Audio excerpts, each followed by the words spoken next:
Good morning, good afternoon, good evening. Thank you for joining us in our second in series of webinars and podcasts directed at ICEF's network of agents, educators, and other professionals in the industry. We've had a tremendous interest in this webinar with over 2,300 participants from over 104 countries join us today. So thank you to everyone that's tuning in.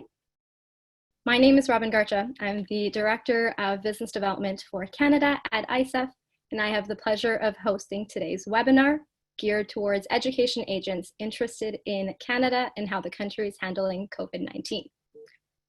Today's topic is all about survive, revive, and grow, and how Canada is handling the coronavirus pandemic.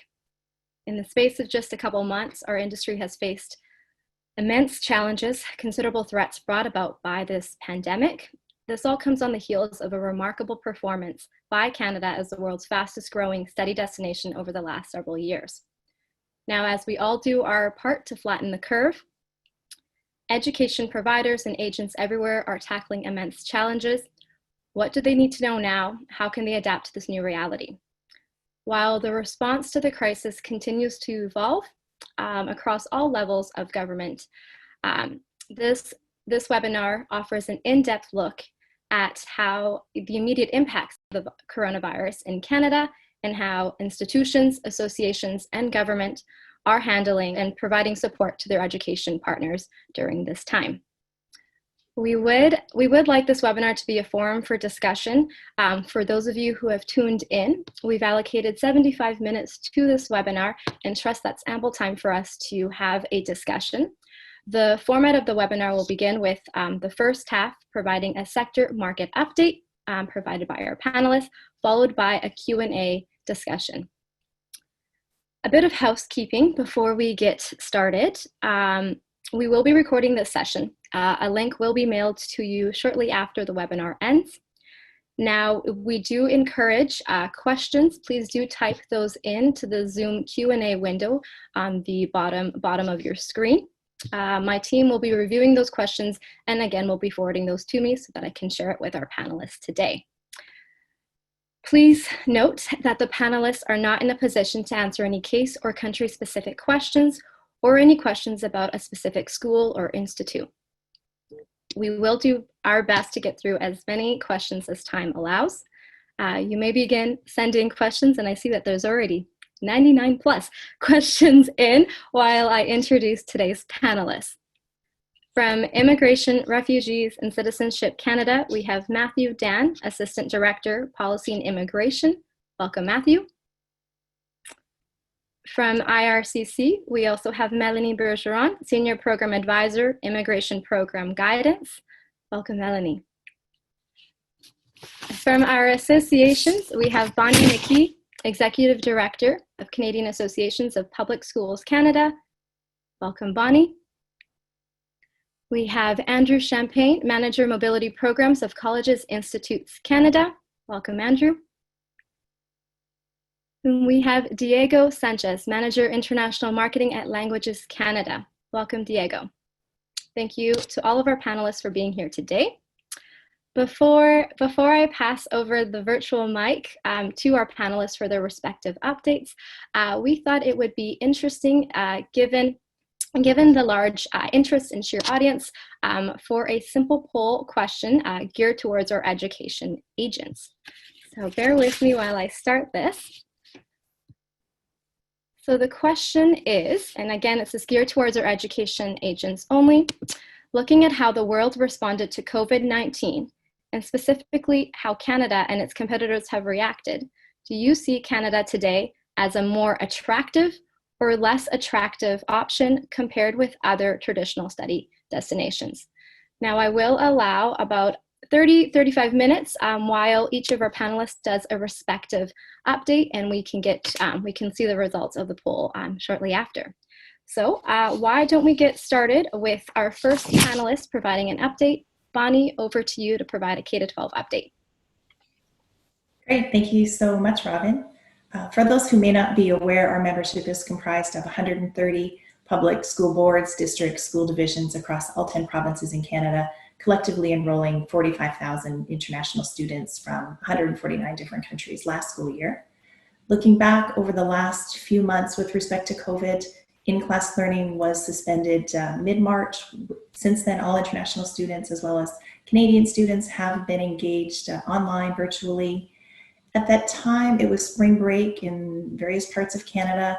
Some families and international students had traveled, and when borders were closed, IRCC was very responsive to concerns about this and created an exemption for students to be able to return and re-enter Canada. Some international students decided to return home in the spring. Others have remained in Canada. Many of our members reporting hundreds of students still on the ground here in Canada with their Canadian families and studying, of course, online. It's actually been heartwarming to hear the many stories from our members about how our young international students have been so very well behaved and cooperative and compliant with the various social distancing requirements that have been in place. Certainly these students and their Canadian families have been together 24/7 for 2.5 going on 3 months now, and this has certainly helped to solidify their bonds and provided many opportunities for them to engage in all sorts of new and innovative ways to share their cultures and learn from each other. COVID-19 denied about 5,000 international students, or will be denying about 5,000 international students from participating in short-term spring and summer programs this year. And certainly if students are unable to travel to Canada to study, begin their programs in September, our Canadian economy stands to lose an influx of about $500 to $700 million from the K-12 public school sector alone. These days, Canadian provinces have begun to reopen. Professional services, stores, restaurants are reopening in different ways in a limited capacity to varying degrees across the country. Some schools have been reopened in Quebec, at least outside of Montreal. For a few weeks now, schools have been opened. Others are reopening in BC and Manitoba this week. Students at elementary age attending on a voluntary basis, on a rotational basis, typically 2 days a week. High school students 1 day a week. Of course, vulnerable students and children of frontline workers are receiving additional support as necessary. The school day looks different right now. Start and end times are staggered, breaks are staggered, desks have been spaced, hygiene protocols are in place, new washroom procedures, shared spaces like libraries and gyms, music rooms may in fact be closed. Certainly the number of students attending, because it is voluntary, ranges with reports anywhere from 20 to 60% of students having returned, but undoubtedly all schools across Canada will learn from those that have reopened through May and June and be able to make some improvements and adjustments prior to September. Our CAPC Board of Directors has been meeting bi-weekly virtually with stakeholders from across all 10 provinces, as well as inviting Ministry of Education representatives, Global Affairs, and IRCC to attend when possible too. It's proven to be a very effective way for our association to share information and to problem solve our way through this COVID-19 pandemic. And of course, we will continue to do that in the weeks and months to come. In addition, our member schools have been working really well together. They've been collaborating on a number of working group initiatives, the most recent of which is focused on developing pre-departure, travel, arrival, quarantine protocols for international students, really to ensure the students' health and safety as well as that of our homestay families, communities, and schools. As we look ahead to September, or perhaps even just as far as summer, we typically have most of our international students return home. And this year we think it's very likely that many of these students will be remaining in Canada, either because it may be difficult to get flights or perhaps because if they're returning in September, they may choose to avoid the hassle of re-entering their home country and then returning to Canada and following whatever protocols may be in place at that time. As such, we've identified a number of our own members as well as collaborated with some language schools and post-secondary institutions to provide a number of virtual course options for these students that may be relevant for high school students and of interest to them to allow them to keep busy and learn some new things over the upcoming summer months. The goal is, of course, to reopen schools as typical and as normal as possible in September, but it very much may need to be some type of blended or hybrid model of in-class instruction and virtual learning, at least to start. We don't exactly know what that looks like in terms of extracurricular activities, clubs, athletics yet, certainly provinces, regional health authorities, educational authorities are trying to determine how and when it'll be safe to move forward with that as well. Should we be faced with a COVID 2.0 scenario or a resurgence at some point in the future, of course, our schools are now really well prepared to shift to a virtual format very quickly and efficiently. In addition to, of course, networking across our own country, we've also been very regularly engaged with education associations across the globe through our Gala network.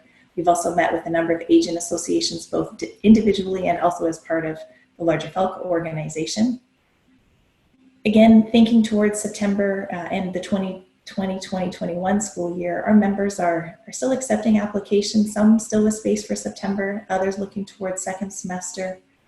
Agencies have been asking our member schools to be flexible in terms of payment timelines, refund policies, the possibility to defer registration to either February or September 2021 should students not be able to travel to Canada in the coming months. And members are certainly being as flexible as possible within their own planning, staffing, budgetary cycles, and timeline constraints, which unfortunately aren't all the same across the country. Certainly the COVID-19 pandemic is one that continues to evolve.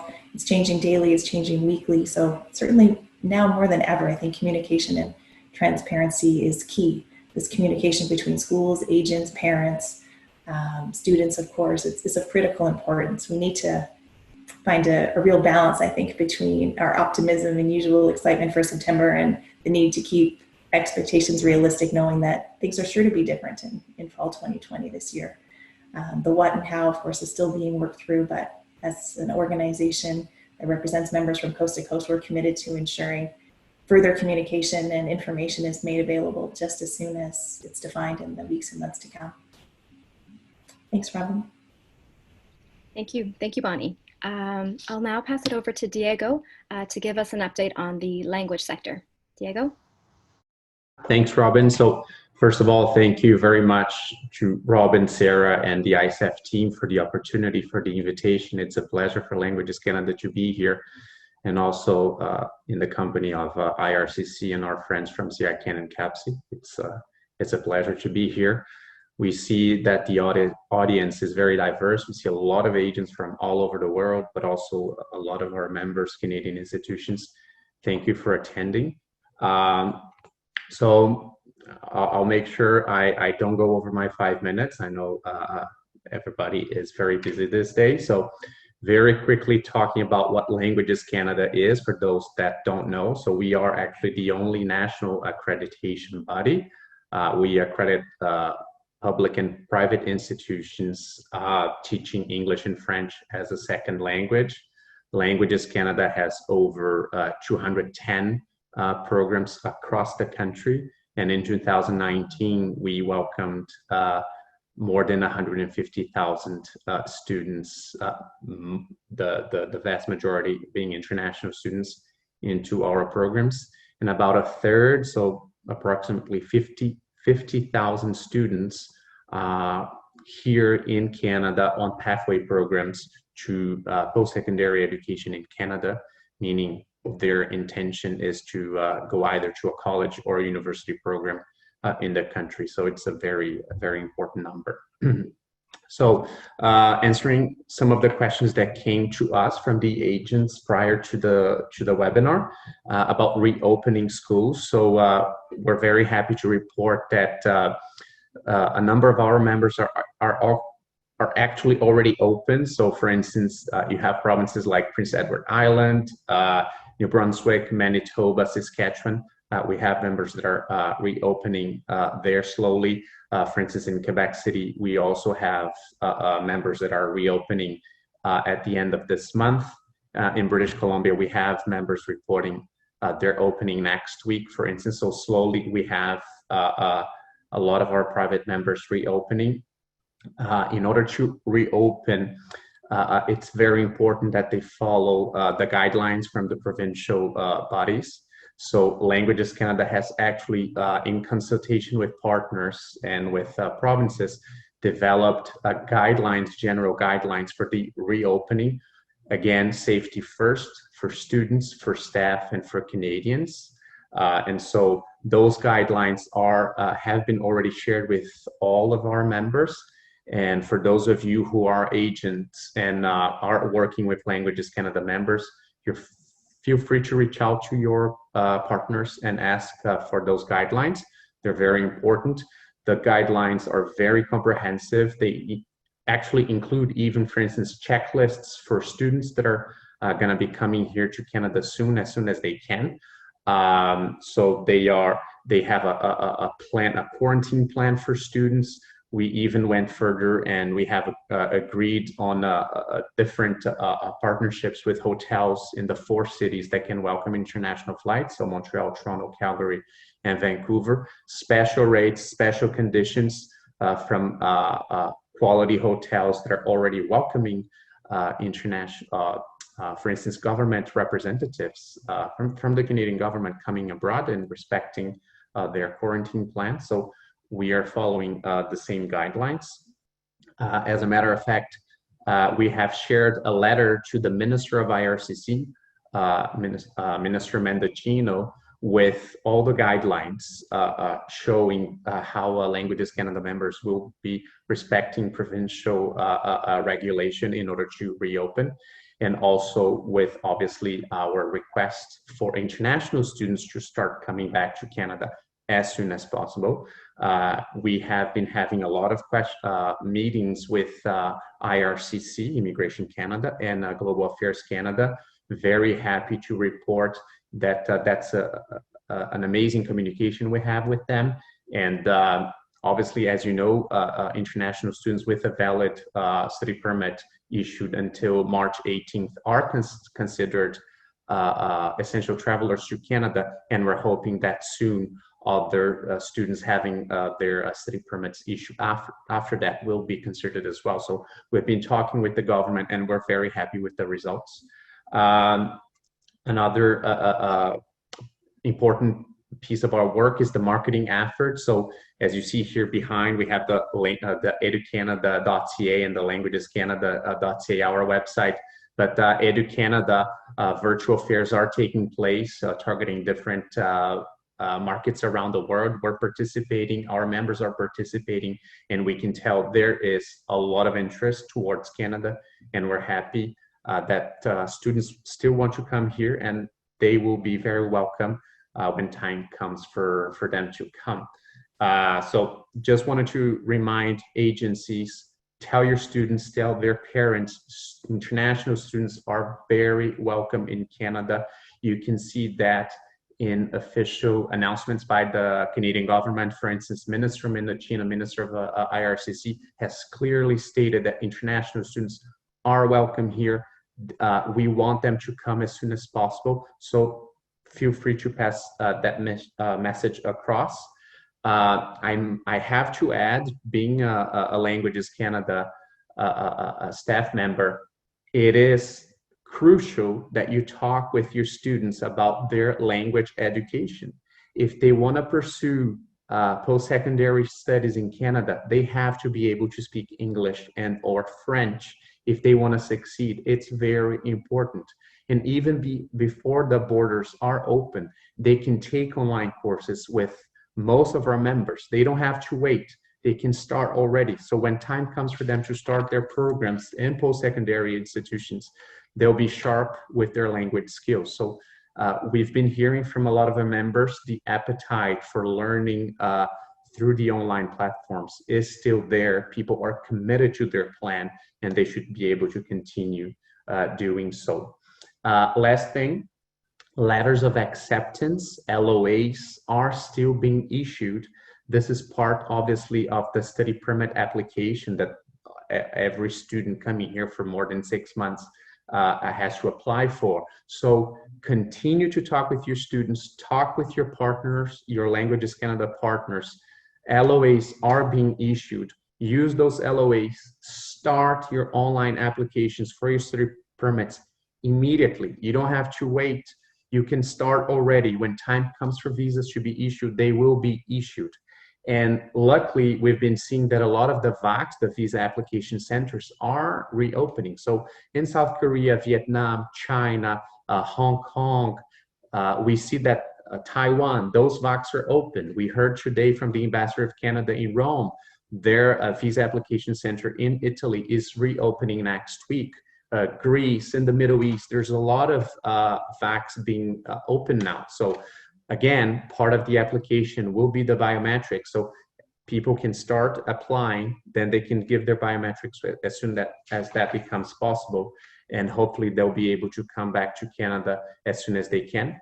And all of those students coming for less than 6 months, and we have a lot of those, we're advocating obviously for them also to come to Canada as soon as possible, be it with an ETA, electronic travel authorization, or a TRV, temporary resident visitor visa. So happy to take questions at the end, and I'll leave it here for now. Thank you.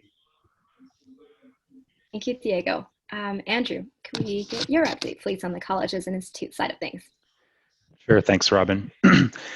So for those of you who don't know, Colleges and Institutes Canada is the national voluntary membership organization representing publicly supported colleges, institutes, CEGEPs, and polytechnics.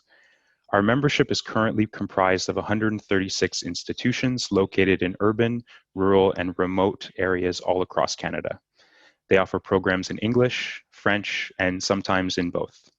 In fact, 95% of Canadians live within 50 kilometers of a CICAN member institution campus. Our members work in partnership with local businesses, communities, and industries, and specialize in delivering skills-based programming, work-integrated or hands-on learning opportunities, and offer a full range of credentials from 1 to 4 years in length. These include undergraduate certificate, diploma, and applied degree programs, postgraduate programs of specialization, and even some master degrees.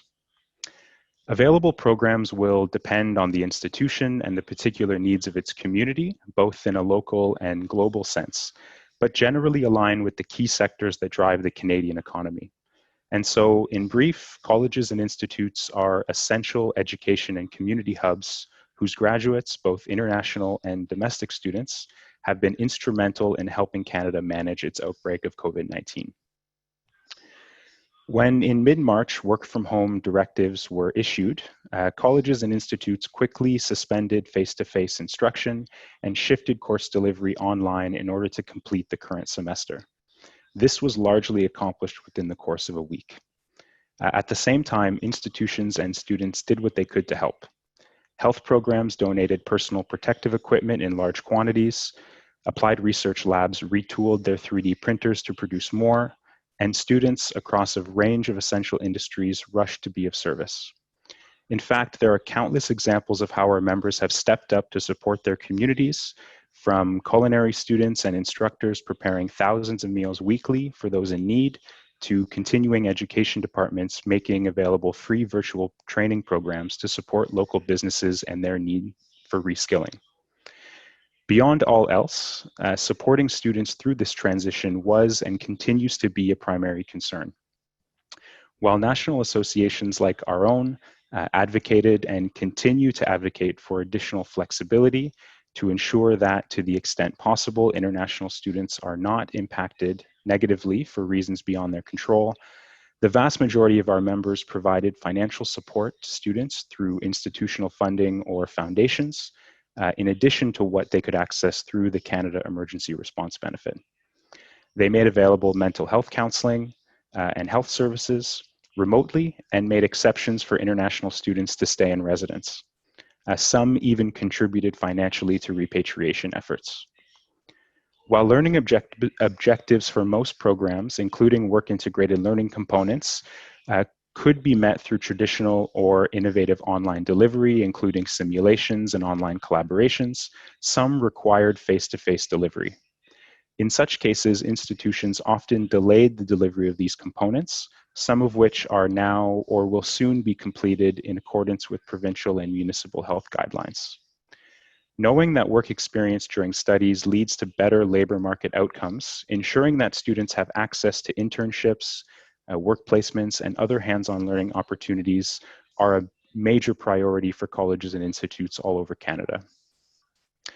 Importantly, though, both health and education are of provincial jurisdiction in Canada, and so recovery and reopening will therefore vary by province. That said, most institutions are planning for a hybrid or blended approach for the fall. That is to say, a mix of online and in-person delivery, with the latter primarily to facilitate work-integrated learning components. Though institutions are planning for a variety of scenarios, all of them involve, to some degree of online delivery. Institutions have also adjusted their admission requirements with respect to demonstrating English or French language proficiency and have been flexible to the extent possible in terms of deposit payments and other requirements, including deferrals. While some institutions have provided additional incentives, such as scholarships or vouchers, and most have reduced fees related to on-campus services, few, if any, have made significant changes to tuition fees. Instead, institutions are focusing on ensuring that learning outcomes can be met and that high-quality programming can be delivered remotely. At the end of 2019, there were approximately 640,000 international students in Canada, 43% of whom were studying at a college or institute. Prior to the outbreak of COVID-19, we would have anticipated that approximately 165,000 new international students would have begun their studies at a college or institute at some point throughout 2020, with the largest cohort arriving in the fall. Recent flexibilities with respect to online education and postgraduate work permit eligibility are encouraging, but challenges remain with respect to ongoing study permit processing and the ability of prospective students to submit complete applications. And we continue to work with relevant government officials and advocate and make recommendations with regards to things like biometrics, for example. Overall, demand remains strong, with members generally reporting a modest decline in applications, with actual impacts varying considerably by institution. For our part, like our counterparts at Languages Canada and CAPC, we are working with relevant government officials and with national and provincial stakeholders to advance discussions towards the development of a high-level framework that would allow international students to return to colleges and institute campuses as quickly as possible. Canada's economy will recover quickly, in part thanks to the skills and perspectives that students and new Canadians bring with them. We understand that the benefits of international education are long-term and go well beyond immediate economic impacts. Canada remains, as we were and will continue to be, welcoming, and Canada a safe and exciting place to study. Thank you. Thank you, Andrew. I will now pass it over to IRCC for an update on Canada from a government standpoint. So Melanie, Matthew, over to you. Okay, so I'll be speaking first from our perspective. So good morning, good afternoon, good evening, good night, depending where in the world you're joining from. Exciting to be talking to so many people and all over the world. It's a bit of an unusual format for me, but perhaps allows more people than otherwise would be able to access this. So maybe it's a good opportunity in that sense. So today I'll be presenting on the International Student Program from the perspective of the Government of Canada, more specifically Immigration, Refugees and Citizenship Canada, which is Canada's department responsible for immigration. I'm an assistant director responsible for the development of policy aspects of the program, and joining me is Melanie Bergeron, who represents the operational side of the department. So what I'd like to do today is provide a brief overview of the program, some key facts and figures on the program, and then talk about how COVID-19 has impacted our program as well as our response to date. And the other presenters have already touched on some of those things, but I'll go into a little bit more details. And then following my presentation, Melanie will also speak to some more specific operational issues that are going to be of interest to many of you in terms of requirements for students entering Canada, as well as study permit and visa processing. I've already seen some of the questions coming up. And before we even started, Robin and ICEF have provided some questions as well. So hopefully we'll be able to address some of those for you today.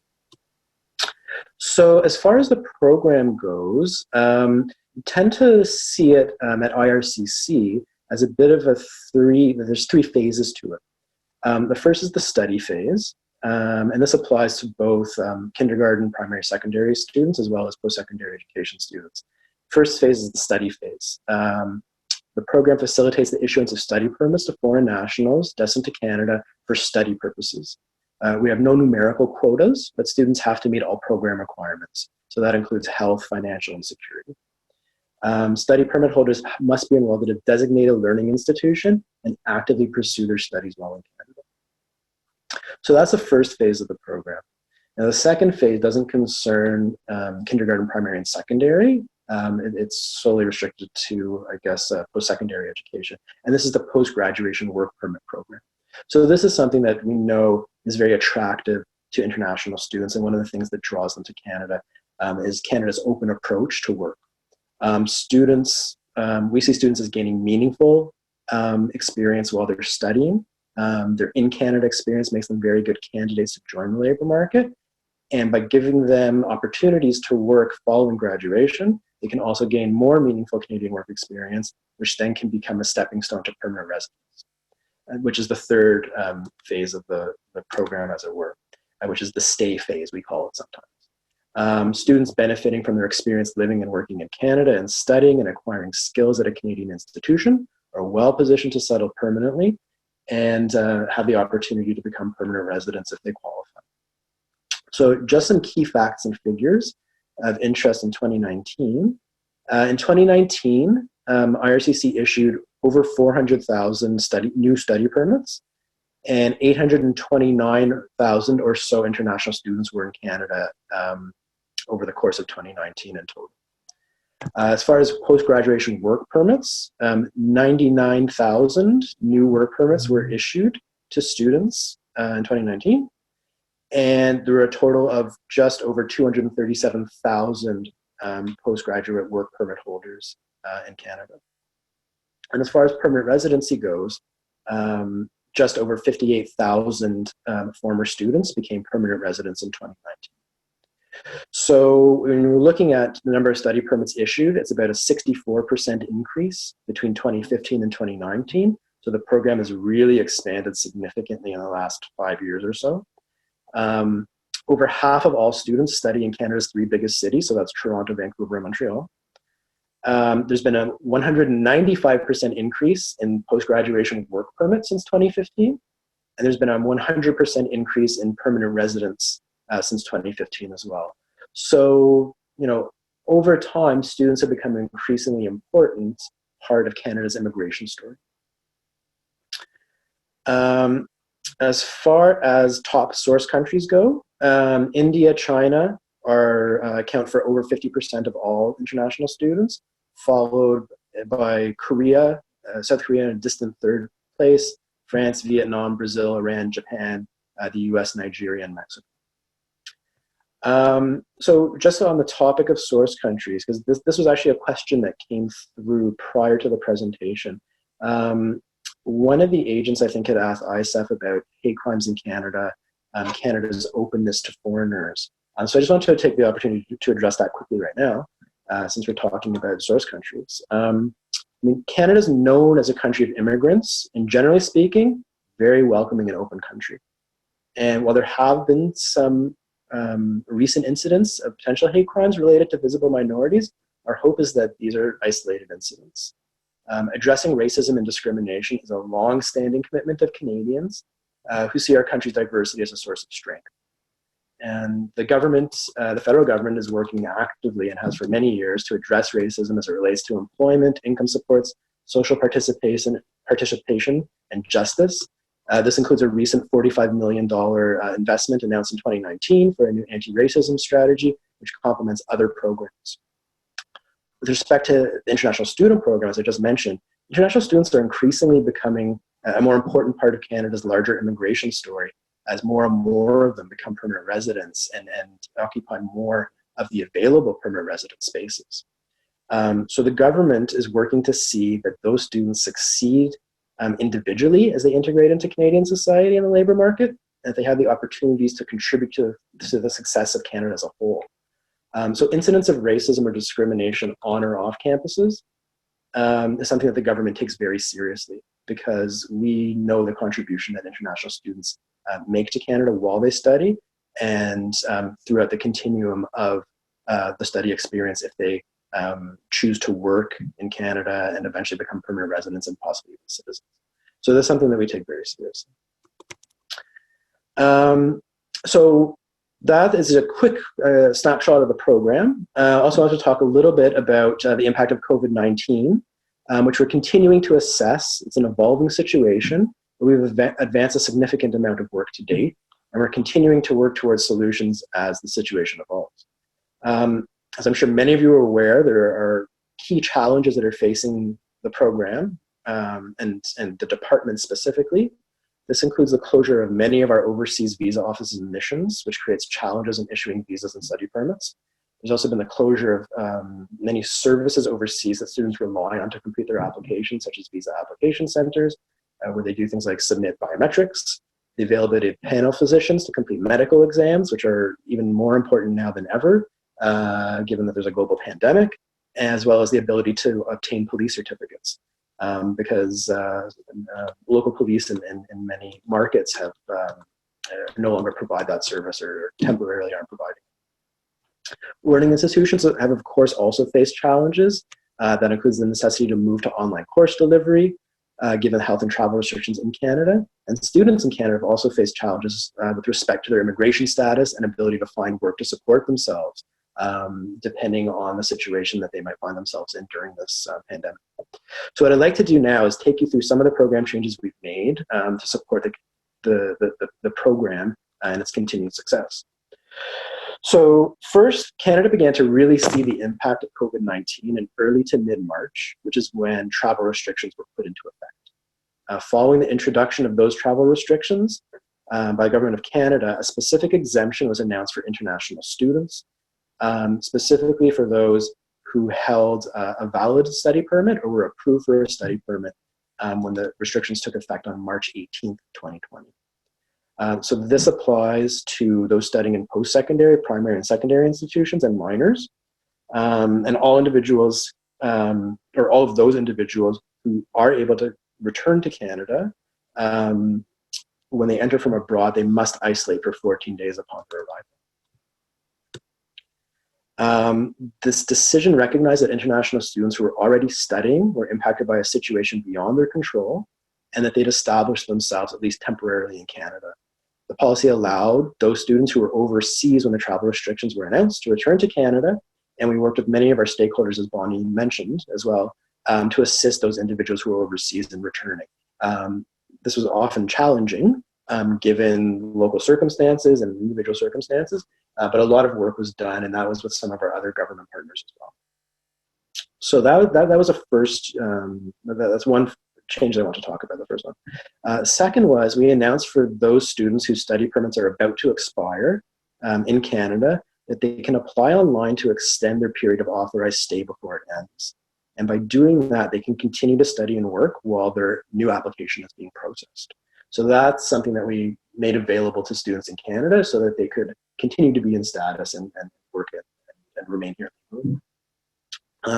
Third, to help battle the COVID-19 outbreak, we removed the restriction that allows international students to work a maximum of 20 hours per week while classes are in session. This applies specifically to international students working in an essential service or function, such as healthcare, critical infrastructure, or supply of food or other critical goods. And so this change really recognized the contributions that international students can make on an ongoing basis, and also helped or is continuing to help them to support themselves during this time, which is difficult for many international students. So those are a few important changes that were announced. And I'd also like to mention quickly the changes we made to eligibility requirements for the post-graduation work permit program, which you know are of interest to many of our stakeholders. As I mentioned, the post-graduation work permit program gives students the ability to remain in Canada to work after they've received their credential from a public university or college. That work experience may also provide a student with a pathway to permanent residency eventually. I also just wanted to take a moment to talk really quickly about the objectives of that program, which recognizes that by living and studying in Canada, an international student has improved their ability in Canada's official languages, developed a social network, and familiarized themselves with Canadian life and culture. This Canadian experience is an essential component of the program, and one that we expect will lead to international students' longer-term success in the labor market and their ability to meaningfully contribute to labor market needs in Canada. So when we consider that schools have shifted to distance learning through online courses, it really signals a fundamental, even though it's a temporary shift away from this key principle of students being in Canada and gaining a lot of value from that experience by being. So questions around distance learning and the post-graduation work permit program are important, but they're complex ones to answer. So we've been working to address that issue and been doing it in sequence. So what we did is first we addressed the issue of students who were already studying in Canada and whose classes were moved online due to travel health restrictions. So those students we've determined won't be penalized with regard to their eligibility for the post-graduation work permit program, including the length of the work permit for which they will be eligible. However, the students will continue to be required to spend at least 50% of their time studying in Canada. Second, we later announced further temporary policy changes that impact students who are beginning their programs this spring or summer. So the target group here are students who currently have a study permit, who have been approved for a study permit for a program starting in the spring or the summer, but they're unable to travel to Canada. For those students, if their classes are moved to an online-only format because of COVID-19, their eligibility for the post-graduation work permit won't be affected. These students can begin their classes while outside Canada and can complete up to 50% of the program while outside Canada if they cannot travel to Canada soon. And then third, more recently, we announced that for students enrolling in fall 2020, if their in-class courses are moved to an online-only format, their eligibility for the post-graduation work permit program will be affected. Students in those situations still need to complete up to 50% of the program inside Canada. We also announced that the duration of their work permit wouldn't be affected if they're engaged in online studies up to December 31st. So the hope is that as the situation evolves, more students will be able to travel to Canada. And right now we're working with our partners to look at what business resumption looks like in Canada. How do we get students back here safely so that students can benefit from that experience, so that learning institutions can benefit from that experience, and so that local communities can benefit from having those students in Canada. So we're working very actively with our partners right now to make sure that from a public health perspective, Canada is prepared to welcome international students to come back. So, there's no timelines for that right now. I've seen many questions about when the border will reopen, etc. I could not give you a timeline for when that would happen, but it's something that we are very actively working on right now. And as the pandemic evolves, we're continuing to look at how we can best support students and learning institutions.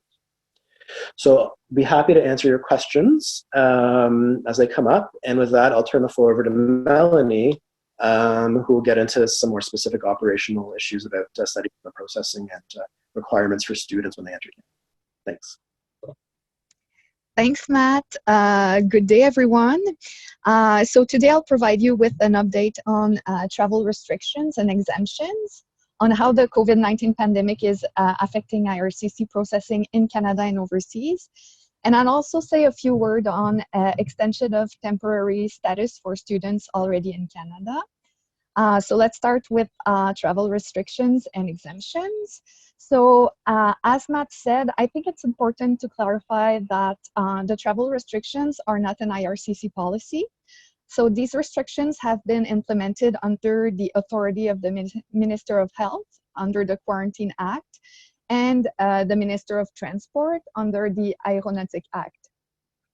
So the current orders are in place until June 21st and June 30th. And unfortunately, IRCC does not have information on when the travel restrictions will be lifted or eased. So at the moment, in the context of international students, only foreign students who hold a valid Canadian study permit and foreign nationals who received a letter of introduction from IRCC dated on or before March 18th, 2020 are exempt from Canada's travel restrictions. To clarify, there are currently no exemptions for ETA or visa holders who want to come to Canada to pursue a program of study of less than 6 months. So foreign nationals who hold a valid Canadian study permit or received a letter of introduction on or before March 18th can travel to Canada if they are traveling for a non-optional or non-discretionary purpose. IRCC case processing officers will not assess whether the applicant is exempt from the travel restrictions when they are processing a study permit application. These students will have to satisfy a Canadian border service officer that they are traveling for non-discretionary, non-optional purposes. Travel will be deemed either discretionary or non-discretionary depending on individual circumstances, and each case is examined on its own merit.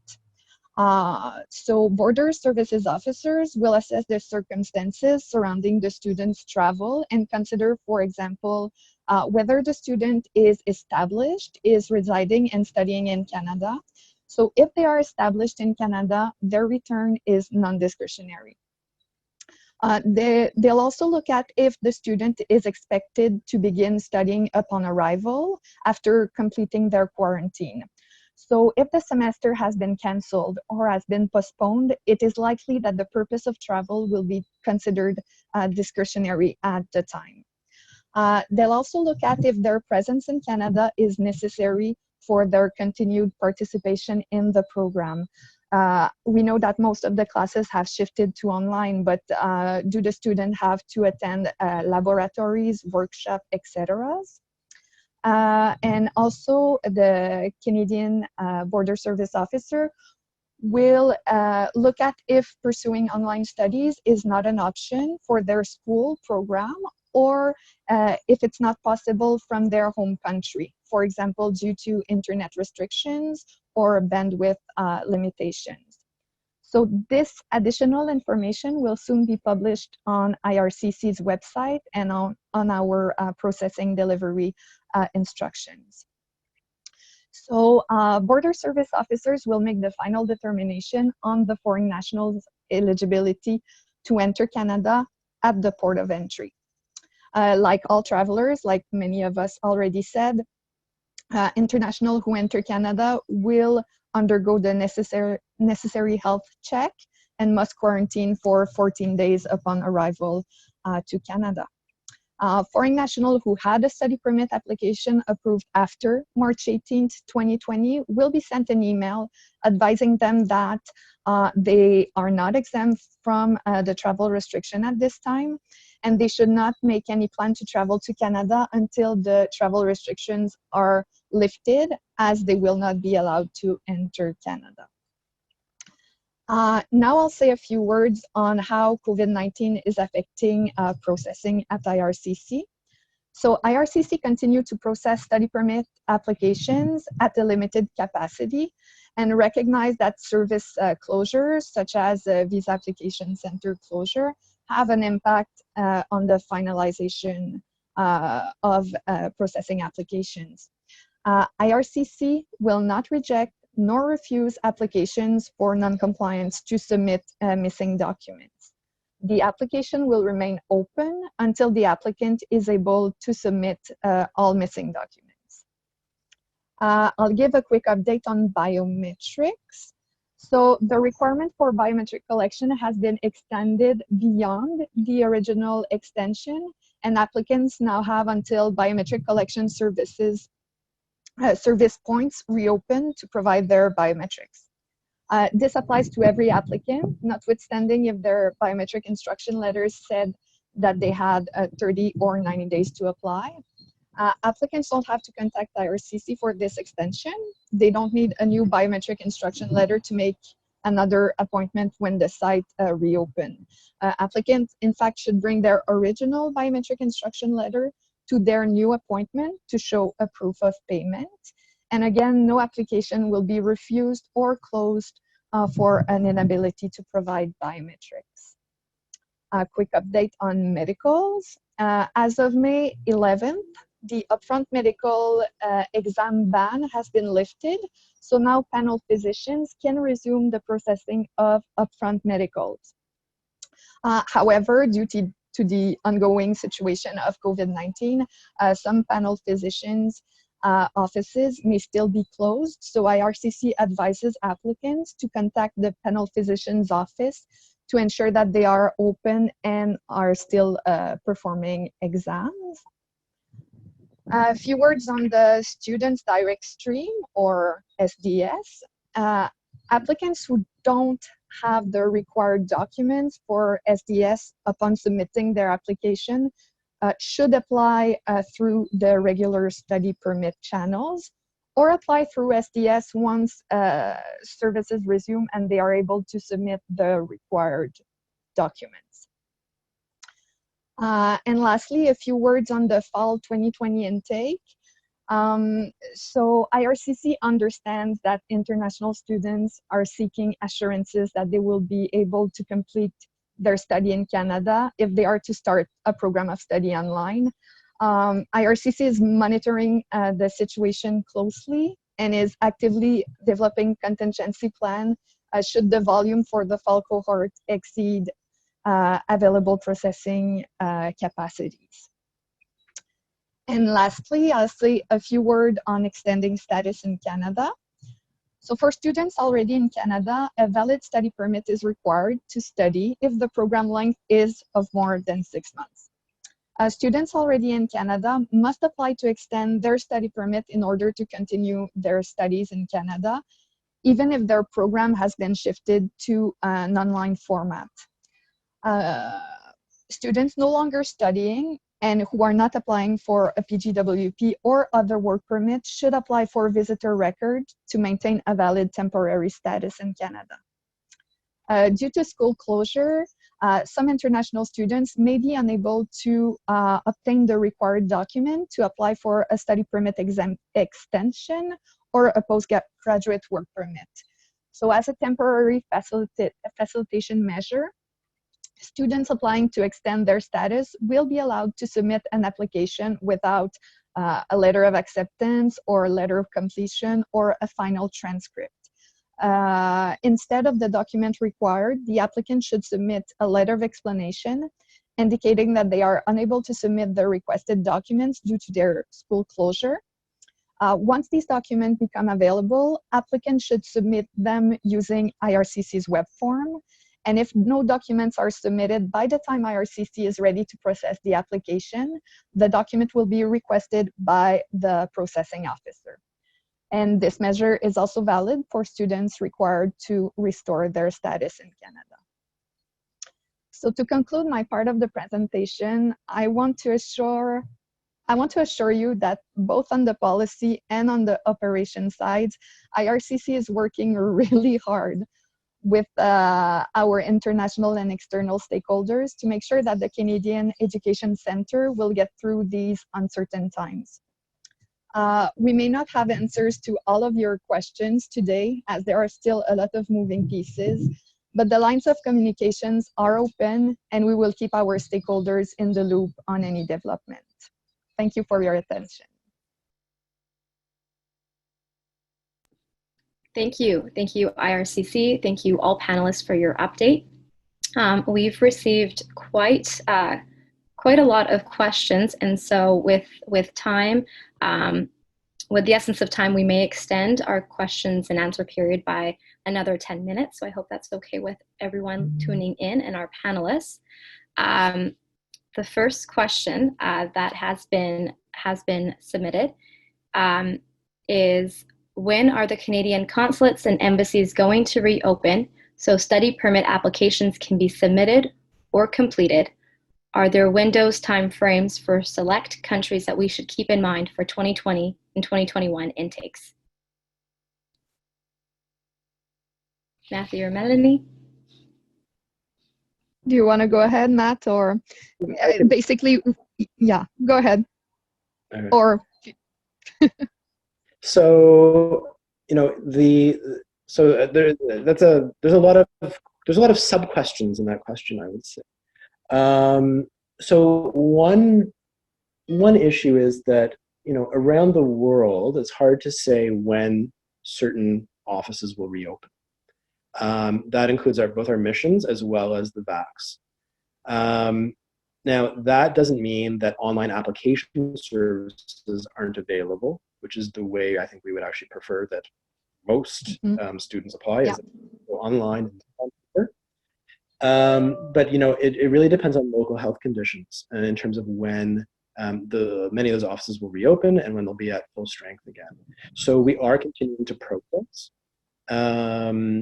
We're not at full capacity. We're looking at how we get back there as quickly as possible, but it's really a public health question. It's not an immigration policy question per se, but it's what the situation allows that will determine when we get back to normal operation. I don't know, Melanie, if you want to say anything else. Yeah, no, you covered it. Great, thank you. The second question that's come in is, how is IRCC going to communicate when a visa application center office is reopening? Where can they find that level of detail?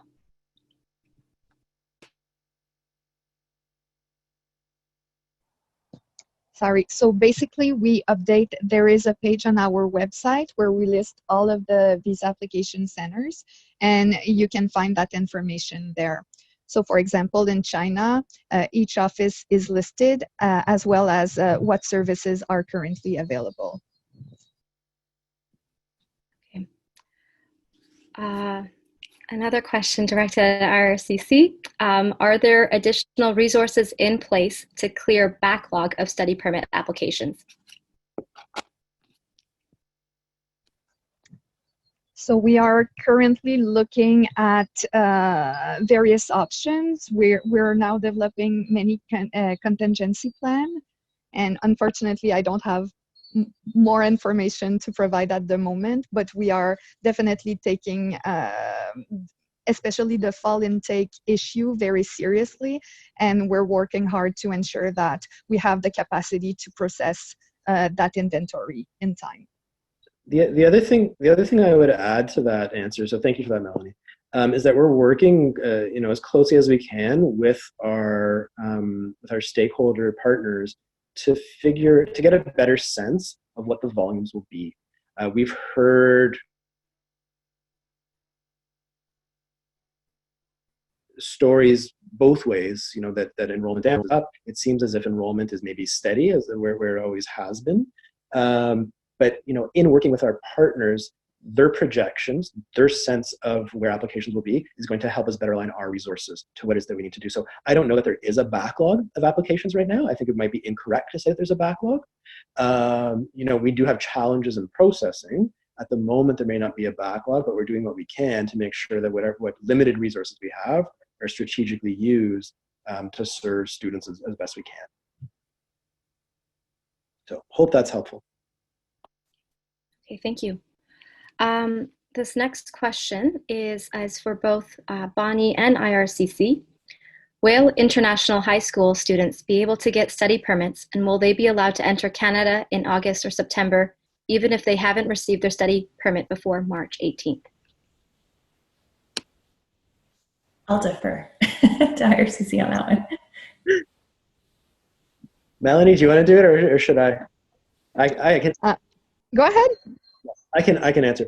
So, as I think the person who answered the question understands well the current restrictions in place. So if you've not been issued a study permit prior to March 18th, currently you are subject to the current travel restrictions imposed by Government of Canada. It's something, when those travel restrictions will be eased, is something that we're actively looking at as the situation evolves. But at this point, I think it would be premature to, I couldn't offer a date on when that might happen. It would really depend. The short answer is no, they would not be able to enter Canada. Will they be able to get a study permit? Perhaps. It depends on our capacity and our ability to process them. Our intention is to process those study permits. So two separate issues. Will they get a study permit? We hope so. Our intention is that everyone would get a study permit when they need one. Second question, again, which is really a public health issue, whether or not they'll be able to come to Canada. I couldn't offer you an opinion or a view one way or the other at this point in time. It's still something that's very much under consideration, and not just for students, but for all populations. Anyone who's looking to travel to Canada. So there's bigger questions here than just international students, and those are public health concerns and Canadians' health and safety.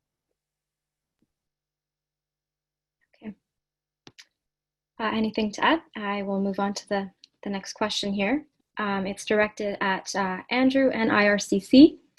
Would a student be permitted to start online classes prior to receiving their student visa?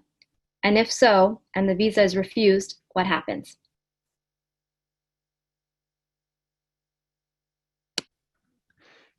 Yeah, thanks, Robin. So this, of course, is we know is a primary concern for many of our members, and we have been actively engaging with IRCC on this question. We did recently share some, I guess, Q&As that were provided by folks on, Melanie and Matt's teams, giving a bit more detail to some of these questions.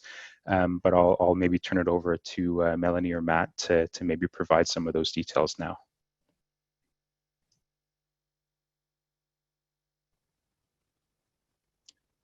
Do you want me to go, Matt?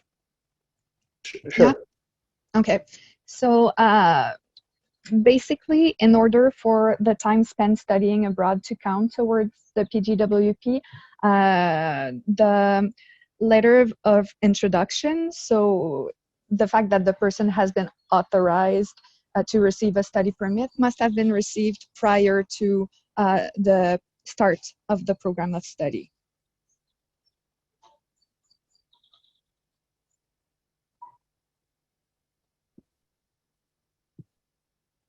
And do you want to? Sorry. No, and maybe just to add, I think one of the perhaps details of that question is, would a student be able to start, without a study permit online, receive a study permit at some point, and then, come to Canada to continue their studies, perhaps irrespective of the postgraduate work permit eligibility.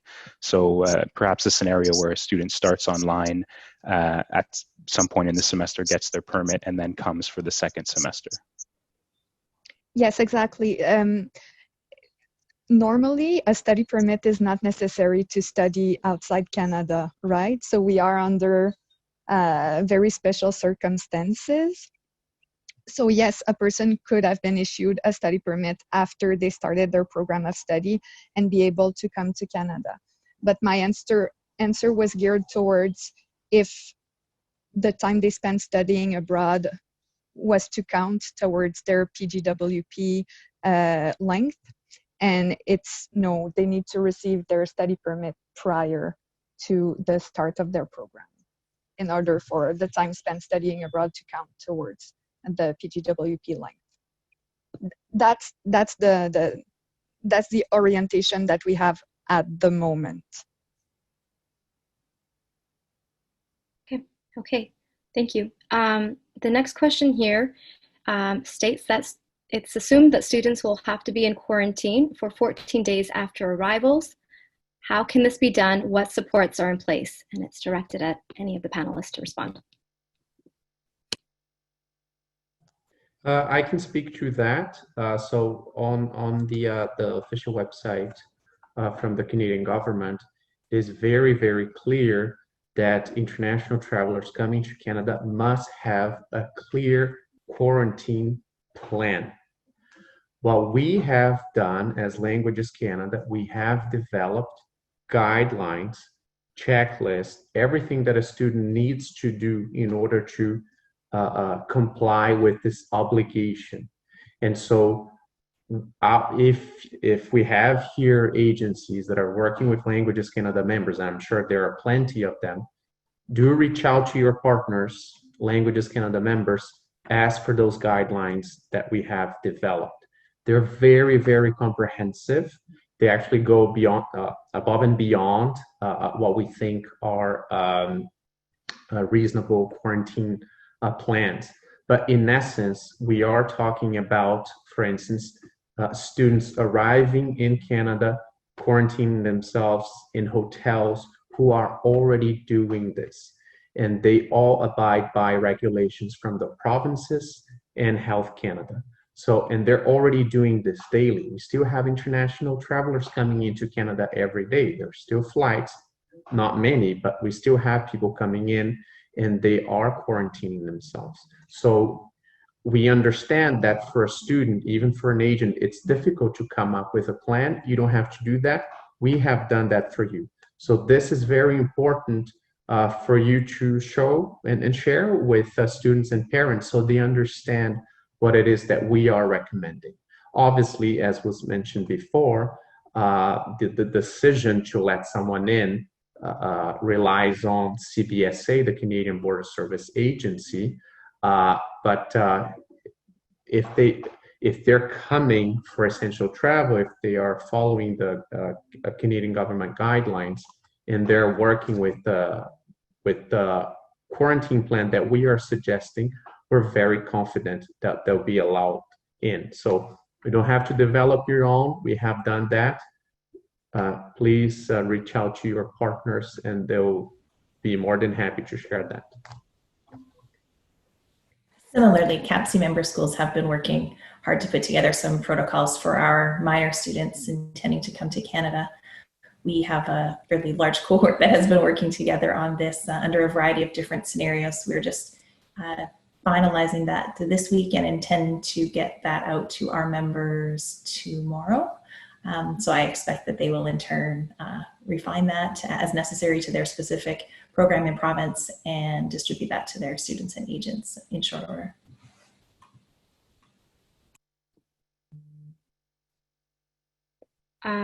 There was a follow-up question to that. It says, where can agents find those details? Who should they ask?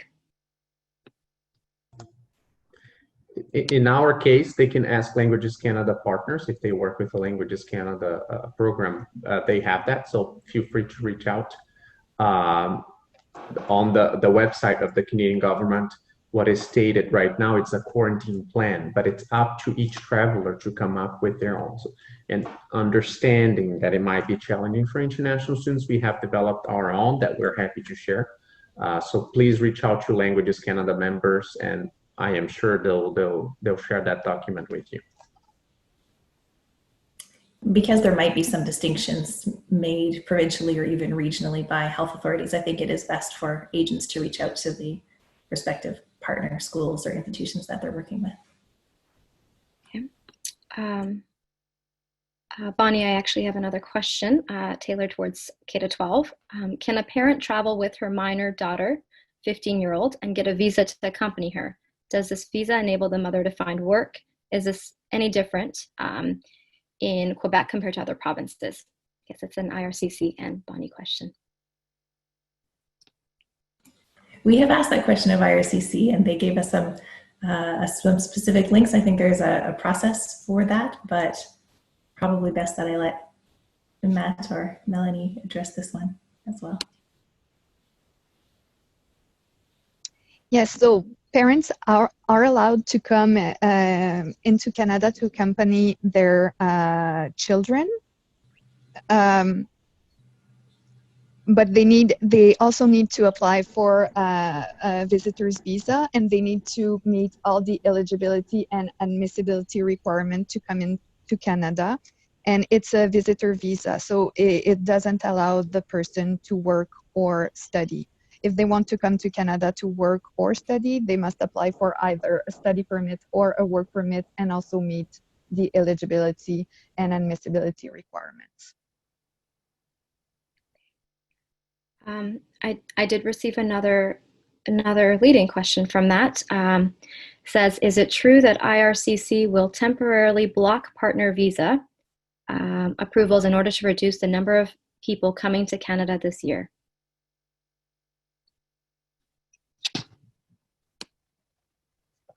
So, Robin, I noticed that question. I didn't quite follow. I'm not sure exactly what's being asked there. It sounded like it was related to maybe a rumor or something someone had heard, but I'm not even sure, specifically what that's referring to.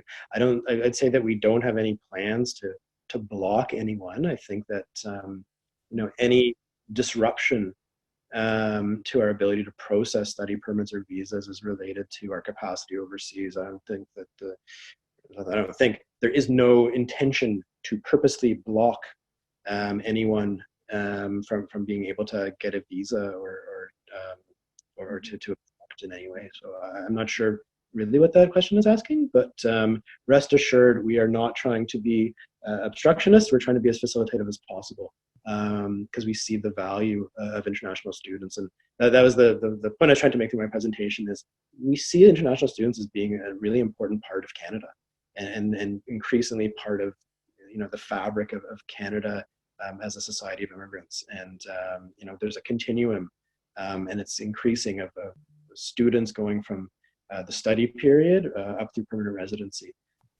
So I'm not sure specifically what the question's asking, but there's no plans at IRCC to frustrate any of those intentions. Okay, thank you. What I'll do now is just take a look at our poll results. So education agents that are online, if you haven't voted, please do. You have a couple seconds now before I close the poll.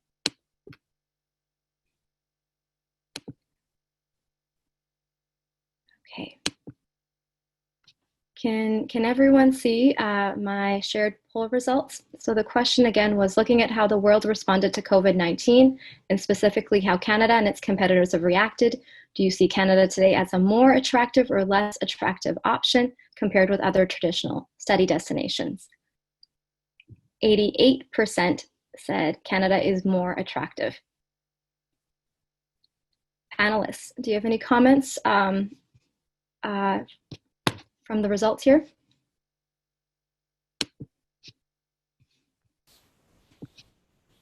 It's wonderful news, very promising, thank you.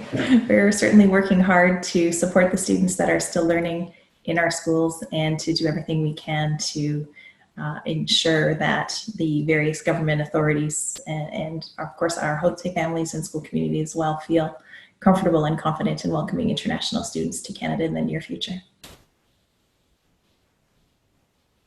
Anyone else like to add? Sure. Also from Languages Canada perspective, we appreciate it. It's good. It's good to hear that. It also obviously helps us to communicate with our stakeholders, with government representatives on our talks. Canada is still very well positioned, and as I mentioned before, international students are very welcome here, and we are eager to have you come as soon as possible in a safe, orderly way. So much appreciated. And I must add here, although you as attendees cannot see the questions, we have received at this point close to 500 questions. So thank you so much. The questions are excellent. They're very, very good. We'll make sure to take a look at them from Languages Canada perspective. And go back and see what else can we try and develop in order to address them, and also further communicate them to our partners. They are very important because you're there on the ground dealing with specific cases, and this certainly helps us to understand what has to be done here in Canada in order to accommodate those questions. So thank you so much. It's very important. Thanks. Great, thank you. Oh. Yeah, and I would just like to take the opportunity to, acknowledge this has been an extremely busy and uncertain time for all of us, for all of you on the line.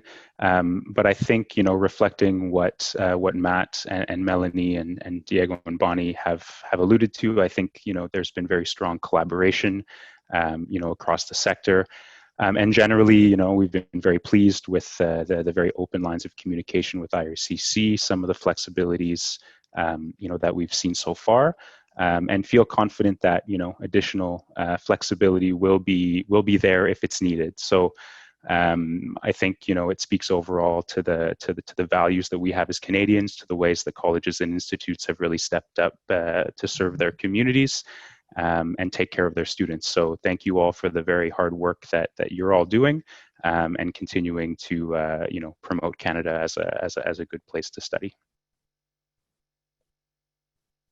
Great. I do have a couple more questions, and then we will wrap it up. I am sort of being cognizant of the time here.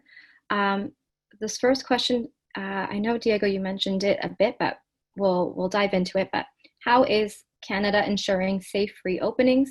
Will there be a phased scenario for international student integration or pre-departure protocols for future intakes in place? open to everyone? So in our case, I must say that Languages Canada members, so part of their membership, they have to abide by all the provincial and federal regulation. So they're following each of their respective regulations. For instance, in the case of the provinces I talked about in the beginning, a lot of the provinces have already authorized our members to reopen, obviously following their respective guidelines. So they are in constant communication with the respective bodies within their provinces. And so safety comes first. When we talk about phases of reopening, as of now, schools are reopening for students that are already here. So obviously, because no new student can come unless they have the valid study permit up until March 18th. I mean, those students can come, yes, if they are coming on essential travel, as per what Melanie just mentioned. So those students would be able to come to our schools if they meet all of those requirements. When it comes to when new international students will be able to come here, schools will be open to welcome them.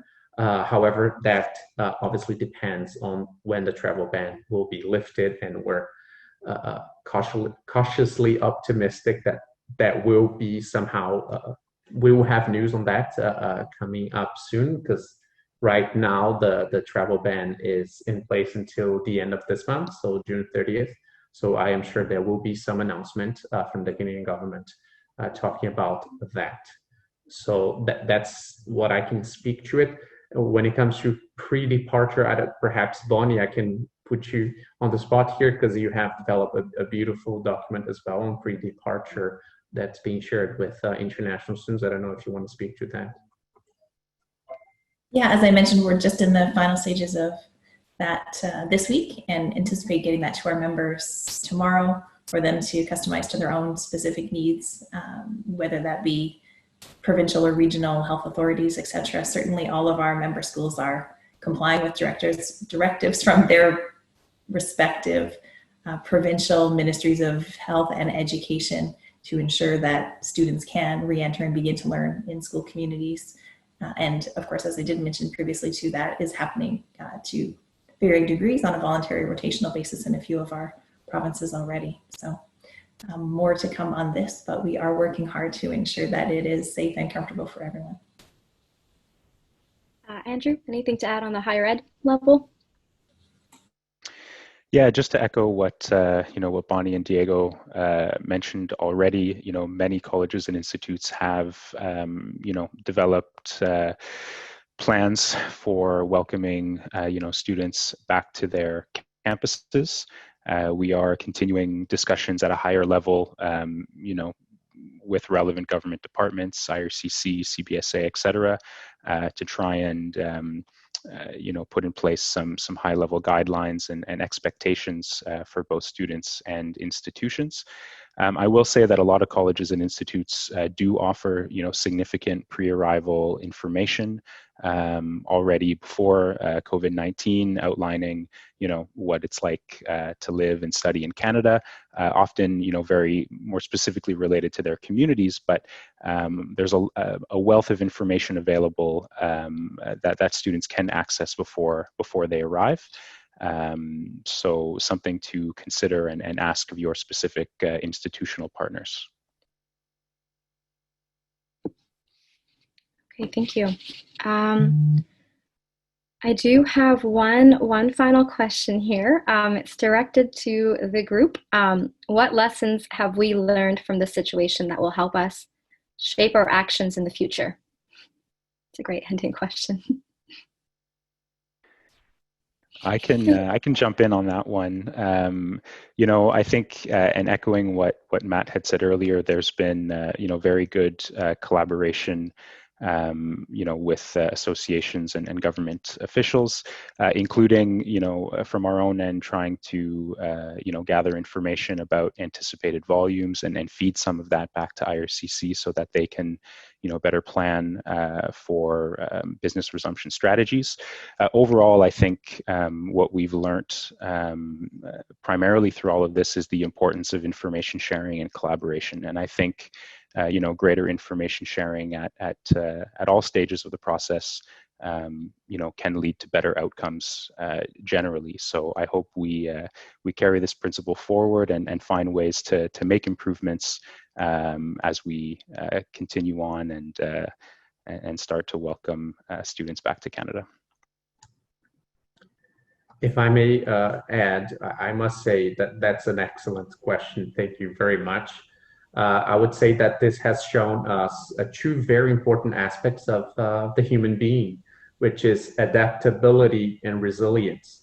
So the fact that we had over 200 plus members changing from in-person to online in a space of a week, that shows how much we can adapt to new circumstances.